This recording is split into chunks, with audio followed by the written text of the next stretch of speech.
snuggling down on the little shag rug that lay on the floor beside me. I put my head back on the cool pillow and snuggled down to get a few more hours of sleep before the morning.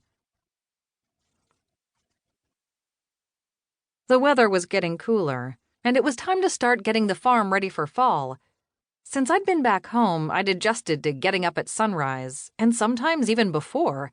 With so many things to do on the farm and everything else that I had going on, despite being tired from Grandma's late-night serenade, I was up before the sun.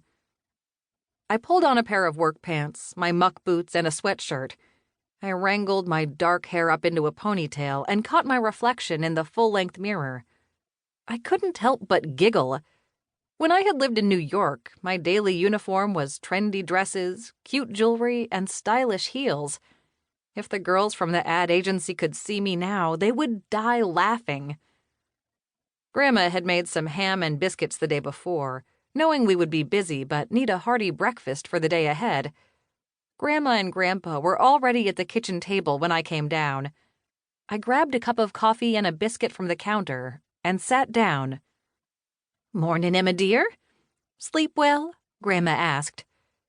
"I did, thanks. You?" I looked at Grandpa, who gave me side-eye over the corner of his newspaper. He was the last person I knew who read the paper cover to cover every single day. "Oh, I slept like a newborn babe."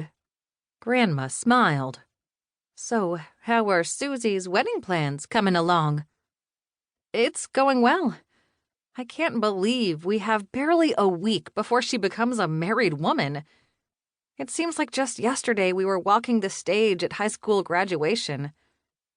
I grinned, happy that my best friend had found her perfect match. "Well, a maid of honor's work is never done.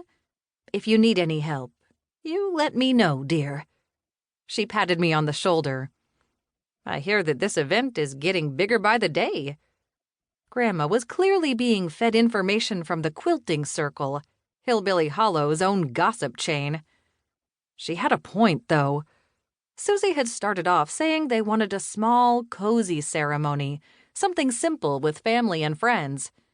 Every week, though, the project seemed to grow.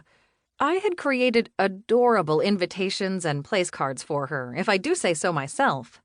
Mount Olivet Church, the oldest and largest church in Hillbilly Hollow, had plenty of room for a large crowd of wedding guests, and with its original and ornate 19th century bell tower still intact, it would make a beautiful backdrop for photos. The reception, however, had to be moved from the fellowship hall due to the strict no-alcohol policy, which would have prevented the toast. Susie had always dreamed of an elegant champagne toast at their wedding, and the Coltons were going to make sure their baby girl's dream came true. So, after numerous visits to reception venues and much deliberation, Susie decided on the newly opened venue at Schaefer's farm. The Schaefers had put a lot of love and care into the old farm-turned-bed-and-breakfast. The latest addition to the property was the renovation of a massive 2-story barn that had been converted into an event venue. The place would have tables for dining and plenty of space for dancing. There had only been one wedding in the old barn so far, but with the newly renovated interior and strings of soft lights strewn overhead, the photos that Susie had showed me of the space looked truly magical.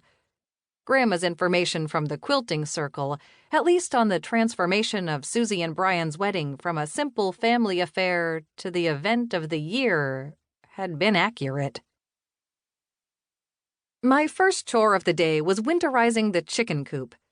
The beds needed to be insulated with extra hay, and lights had to be set up.